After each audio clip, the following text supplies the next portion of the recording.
Aquí en Esferas de Poder vamos a dar la bienvenida a nuestra invitada especial en la entrevista central, la directora ejecutiva de Participación Ciudadana, doctora Rosalía Sosa. Doctora, muchas gracias por el honor de estar con nosotros aquí en Esferas de Poder.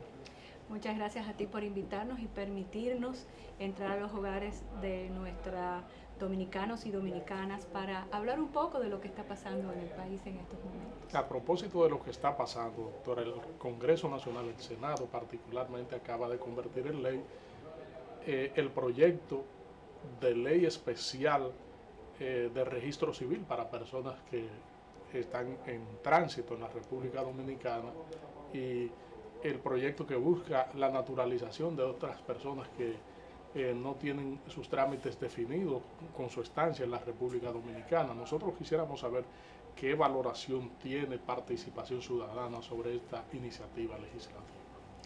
Nosotros vemos como positivo la iniciativa del presidente de la República al presentar el proyecto de ley, porque la situación de la República Dominicana, tanto nacional como internacional, está en una posición muy vulnerable, muy delicada, y es una manifestación del Estado dominicano de enfrentar el problema, ya que otros estadistas no lo habían querido resolver.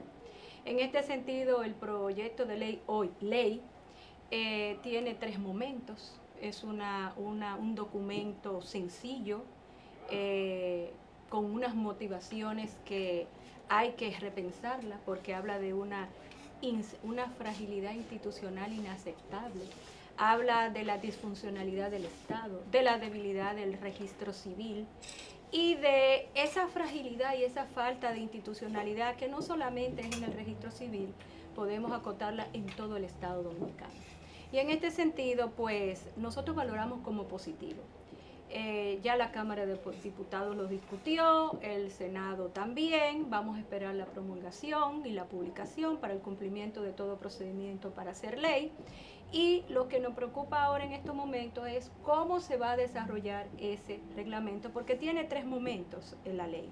Primero, la validación; segundo, la regularización; y tercero, la naturalización. Y hay situaciones muy específicas porque la ley no habla de la unidad familiar, en el sentido de que hay familias, se identifican casos de que hay familias que por un lado declararon sus hijos, pero hay otros hijos que no están declarados. Nosotros impulsamos y auguramos de que el procedimiento establecido en el reglamento sea un procedimiento razonable, sencillo y accesible, porque la gran mayoría de las personas afectadas son personas de escasos recursos económicos. Nosotros también hablábamos de que en esa ley se consignen las partidas presupuestarias para la implementación. Porque tú sabes, Federico, que un gran problema que tiene la República Dominicana es que las leyes no están acompañadas de las partidas presupuestarias para su implementación. Se asume, como decimos, que cada niño viene con el pan debajo del brazo. En este sentido, las leyes nuestras, cuando las vamos a implementar, no contamos con el presupuesto. Vamos a la ayuda internacional, pero eso es por un término definido de tiempo y un monto definido. Pero realmente eso nos preocupa. Primero, el tema del desarrollo del reglamento, y segundo, el tema de los fondos para la implementación de esa ley. Podemos decir entonces, doctora, que las controversias creadas por la sentencia del Tribunal Constitucional, en gran parte, por no decir en su totalidad, está ya subsanada con este proyecto. Yo considero que la controversia generada por la sentencia 168 es válida. Primeramente porque una sentencia del Tribunal Constitucional que no genere censura y aplauso no impacta en el sistema. Hay un impacto positivo de esa sentencia, y es que visibilizó el problema. Porque anteriormente había sentencias de la Suprema Corte de Justicia, informes de derechos humanos, la Comisión Interamericana en el 99, un informe oficial de la situación, y no había pasado nada. Pero con la sentencia 168 sí marcó un punto de partida y una necesidad de enfrentar el problema. Aparte de eso, la sentencia 168 habla de las debilidades institucionales de nuestro Estado. y, vamos a decir así, acusa a esas debilidades, no las justifica, las critica. Y eso es importante, que el Tribunal Constitucional en sus motivaciones reconozca las debilidades institucionales de las cuales nuestra organización ha luchado en sentido general por un fortalecimiento y la reforma de la administración pública. Por ello hay puntos positivos de esa sentencia y el gran punto positivo es visibilizar la situación. Otro tema es que nosotros, el Estado Dominicano, tiene que abocarse de una vez por todas por una política pública migratoria. En ese sentido, pues pudimos ver cuánto nos costó el desarrollo de un reglamento y la aprobación de un reglamento con respecto a la ley de migración. Entonces nosotros tenemos que ponernos en serio en temas en serio.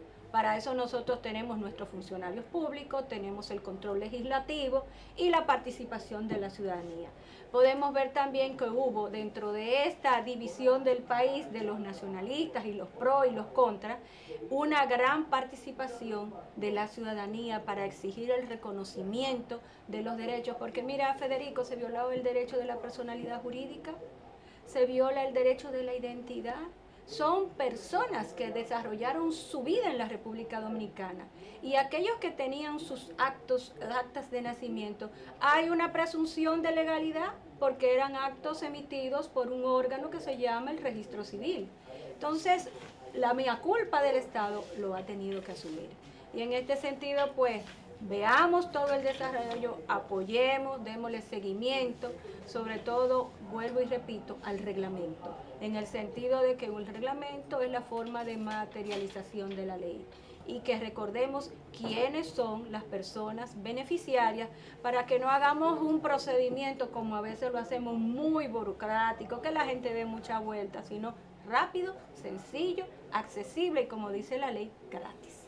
Podemos decir entonces que hay una nueva visión a nivel nacional e internacional sobre esta situación que se creó, en donde hubo presiones internacionales o críticas en foros internacionales, como el de la CELAC, por ejemplo, donde el presidente tuvo que responder al primer ministro de las Granadinas. Ciertamente, y no es en la gran mayoría de los foros donde se tocó ese tema, hubo grandes críticas, pero había también una expectativa de que el Estado Dominicano no podía ser violador así claramente de los derechos humanos, no podía continuar siendo violador. Nosotros tenemos una sentencia, la sentencia Gianni Bosica, y en esa sentencia la Corte Interamericana establece y recomienda al Estado que tenía que revisar su política migratoria. Y hay algo muy importante que decía que la situación de los padres no puede arrastrarla a sus hijos. Y en este sentido, pues, suponemos que ya la presión internacional a través de esta iniciativa va a reducirse, porque es inaceptable que un Estado viole los derechos humanos de las personas en su territorio, sea nacional, sea extranjero o sea en estado de ilegalidad. ¿Cuáles son los pasos que se entiende se deben continuar entonces, doctora? Una vez la ley sea promulgada por el Poder Ejecutivo y entre en vigencia en el plazo correspondiente. El próximo paso, una vez promulgada la ley, es el desarrollo del reglamento. Y ahí es que hay que poner los ojos, el desarrollo del reglamento. Nosotros estamos conscientes que no se van a resolver todos los problemas, pero sí la mayoría de las personas se le va a dar una solución a su situación. Pero entendemos que habrán casos particulares que habrá que darle un tratamiento particular, porque cada persona, cada familia es un ser humano, pero corresponde a la Junta Central Electoral, al Ministerio de Interior y Policía, a hacer lo que tiene que hacer según lo que establece la ley. Pero el próximo paso es el desarrollo del reglamento en un plazo una vez promulgada la ley, y el 1 de junio comienza también el Plan Nacional de Regularización, que es un mandato del Tribunal Constitucional que no se había hecho, pero que estaba en la Ley de Migración. Entonces tenemos situaciones interesantes, pero todas con miras a enfrentar el problema, que es lo más positivo que puedo decirte, es salir, enfrentar el problema y buscar soluciones. Esto, al parecer, se observa un panorama distinto en el ambiente político migratorio de la República Dominicana, en el ambiente jurídico, en este debate. Las aguas vuelven a su cauce, doctor.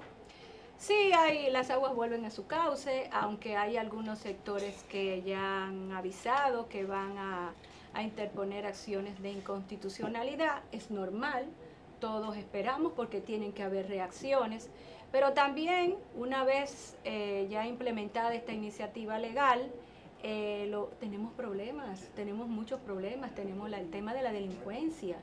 Hay una encuesta donde se visibilizaron 3 problemas donde la ciudadanía entiende que son sus problemas, que es la delincuencia o la inseguridad ciudadana, el tema de la inflación o el costo de la vida y el tema del empleo. Y a mí me preocupa mucho que no ve la ciudadanía como un grave problema la corrupción. En el sentido de que si hay delincuencia, segurito que hay corrupción. La ciudadanía percibe que hay menos corrupción. Entonces la pregunta es, con un Estado donde hay una fragilidad institucional, donde la propia motivación de exposición de motivos del proyecto de ley establece esa debilidad, todos estamos conscientes de esa debilidad institucional, entonces ¿cómo es que la corrupción ha reducido? ¿O es que no se percibe o habrá prácticas o modalidades diferentes? Y en este sentido, pues, hay problemas. Tenemos el tema de la deuda externa, que a pesar de que tenemos un gran crecimiento económico, la ciudadanía no percibe a través del bienestar que debemos tener todos. No tenemos los servicios básicos como la salud. Estamos viendo el tema de 32.000 afectados de la chikungunya y los hospitales en estos momentos están carentes de todo, a pesar de que el 27 de febrero el presidente dijo que los hospitales eran modelos y que los hospitales estaban todos con medicina. Lamentablemente le informaron mal, porque el hospital Aybar está declarado de emergencia y vemos a través de los medios, las entrevistas que se hacen, que no hay medicina, no hay personal. Y tenemos problemas. Por eso el presidente tiene que hacer visitas sorpresa para verificar que lo que le dicen que se está haciendo, realmente se está haciendo, porque a veces les dicen una cosa y se hace otra. Entonces también vemos que nuestro Congreso está aprobando muchos préstamos y vamos a decir así, gran crecimiento económico en base a la deuda externa, y eso no es bueno para el bienestar y la sanidad de la economía dominicana. Y tenemos el gran, vamos a decir así, reto, y es el tema de participación ciudadana, la aprobación de una vez por todas de la ley de partidos y la ley orgánica del régimen electoral. Vamos a pedir su anuencia, doctora, para hacer una pausa aquí en Esferas de Poder, y en breve regresamos con esta interesantísima comparecencia con la directora ejecutiva de Participación Ciudadana, doctora Rosalía Sosa. Estamos conversando aquí en Esferas de Poder con la directora ejecutiva de Participación Ciudadana, la doctora Rosalía Sosa. Doctora, vemos un ambiente febril políticamente hablando. En el ámbito proselitista, los partidos están desarrollando un activismo como si las elecciones fueran mañana. ¿Qué puede suceder con relación a este largo proselitismo cuando faltan 2 años para la celebración de las elecciones nacionales? El partido oficial, y dentro de ese, vamos a decir, vertiente, podemos decir que hay 2 ministros que están lanzados, promoviéndose. Nuestra organización ha solicitado al presidente de la República o su destitución o que tomen una licencia porque violan la ley de función pública. Ningún servidor público puede en estos momentos estar en proselitismo político ni obligar a sus subalternos a que lo acompañen, que es algo muy común en nuestra cultura dominicana. Entonces, eso es un escenario que esperamos que el presidente tome cartas con el asunto porque él es el jefe de esos 2 ministros. Por otro lado, estamos viendo algunas situaciones, pero nos preocupa como organización el entorno y el desarrollo de los acontecimientos. En estos momentos no tenemos la ley de partidos políticos, que nuestra organización tiene 12 años pidiendo que se apruebe. No tenemos la ley orgánica del régimen electoral, que es un mandato constitucional del 2010. Esperemos que al 2016 contar con esas dos normativas importantes. Pero también el tema de la credibilidad de la ciudadanía en los partidos políticos. Para nadie es un secreto que hay crisis en los partidos, incluyendo el propio Partido de la Liberación Dominicana, porque la cultura dominicana es que nuestros partidos se unen, o sea, sus miembros, sus aspirantes, para las elecciones, con vocación de poder, pero no para hacer oposición o para trabajar con su membresía. Entonces nosotros estamos observando que no se está trabajando con la membresía ni con la ciudadanía. Y hay también otra situación, y es la falta de confianza que tiene la ciudadanía sobre los que se están presentando o que pretenden aspirar, sobre todo por las malas experiencias de las administraciones pasadas. Más de lo mismo, o vuelve la corrupción, o qué se va a hacer. O sea, tiene que venir un discurso diferente para que la gente crea en los aspirantes. Un discurso diferente porque necesariamente tenemos que retomar esa fe en los políticos.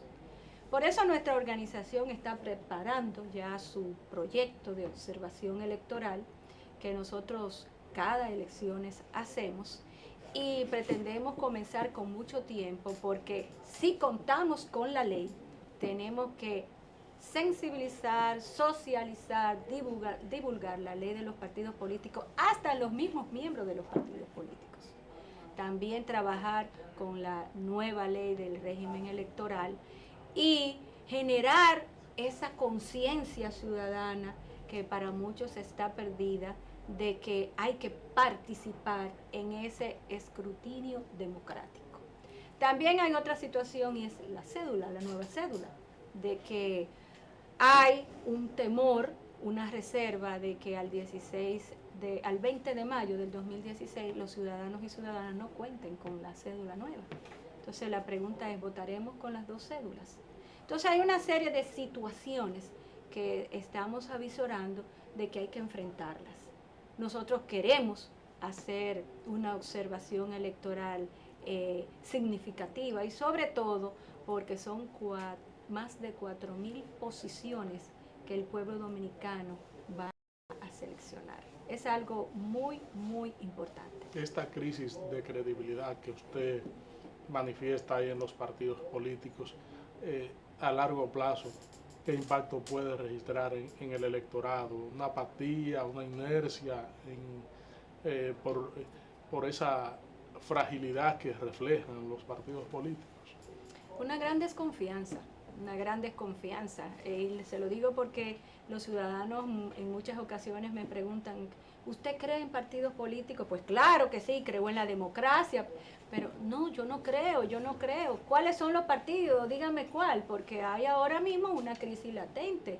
El partido mayoritario en las elecciones pasadas está en una división, y en vez de esas luchas internas que tienen, debe darle a la ciudadanía y el compromiso de los que votaron por ellos una oposición, porque aquí hay temas en estos momentos para hablar mucho, como el tema de la delincuencia, el costo de la vida, el tema de la inflación, el tema de la salud, monitorear el gran gasto de la educación, tanto que luchamos por el 4%, y entonces vemos que se construyó un stand de supuestamente de 18.5 millones, como si el dinero sobrara.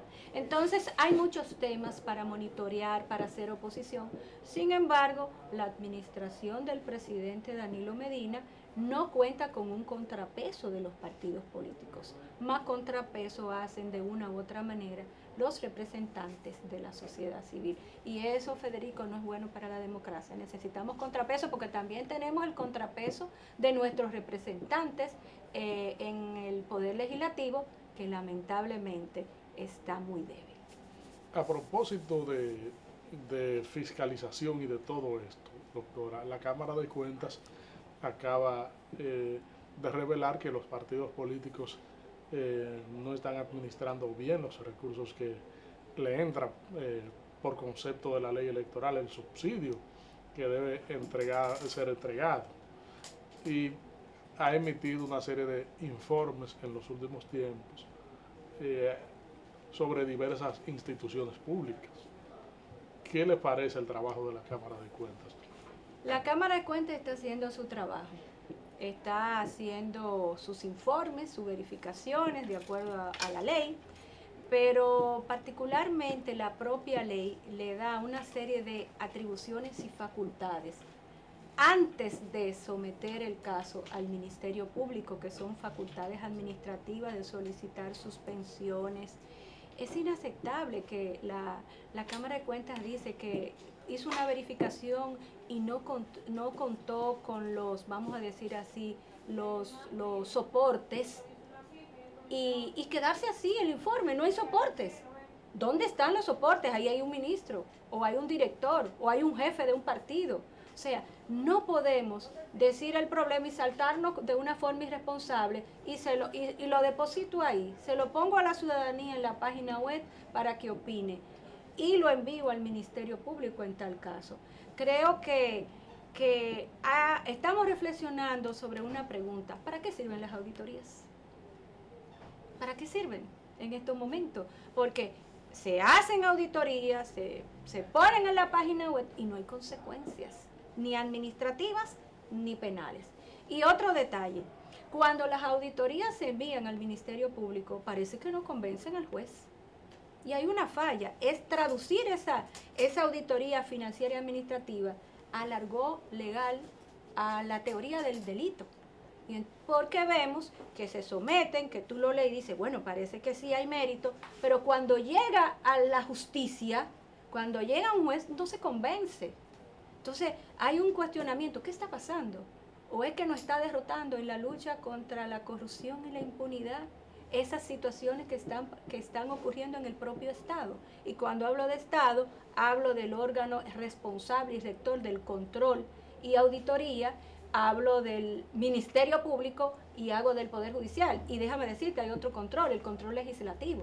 El control legislativo, que es responsable del control y fiscalización de esos informes que deposita cada año la Cámara de Cuentas. Sin embargo, los valida, los aprueba, no hay cuestionamiento. ¿Y dónde están nuestros representantes para controlar y fiscalizar nuestros recursos? Los recursos de este pueblo que tanto nos cuesta a través del trabajo.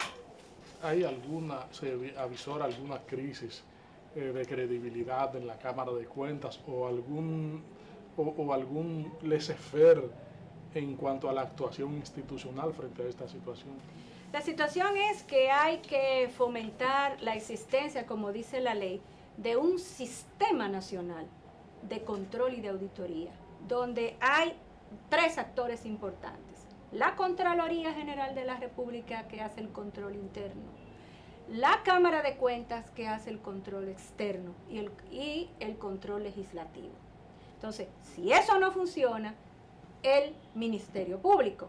Tenemos todo eso y todavía no entendemos o no queremos, vamos a decir, el control que debe haber, no lo vemos. Entonces, ¿cómo tú le pides a la ciudadanía que pague impuestos, que cumpla con la ley, si vemos que los órganos responsables de los controles ni cumplen ni hacen cumplir la ley? Entonces, eso es una reflexión a los que dirigen la cosa pública, a los legisladores, a la Cámara de Cuentas, a la Contraloría General de la República, al propio Ministerio Público y al Poder Judicial. Porque la ciudadanía está observando que no hay ningún tipo de consecuencia y lo que se escribe está escrito y no pasa nada. Doctora, le agradecemos su brillante comparecencia, como siempre, aquí en Esferas del Poder, para orientar a la ciudadanía y fijar posiciones institucionales desde su función como directora ejecutiva de Participación Ciudadana. Esferas del Poder siempre será un canal abierto. Muchas gracias por invitarnos. Gracias a ustedes, amigos televidentes, por acompañarnos en esta comparecencia con la directora ejecutiva del Movimiento Participación Ciudadana, la doctora Rosalía Sosa. En breve, el análisis con Nelson Rodríguez aquí en Esferas del Poder.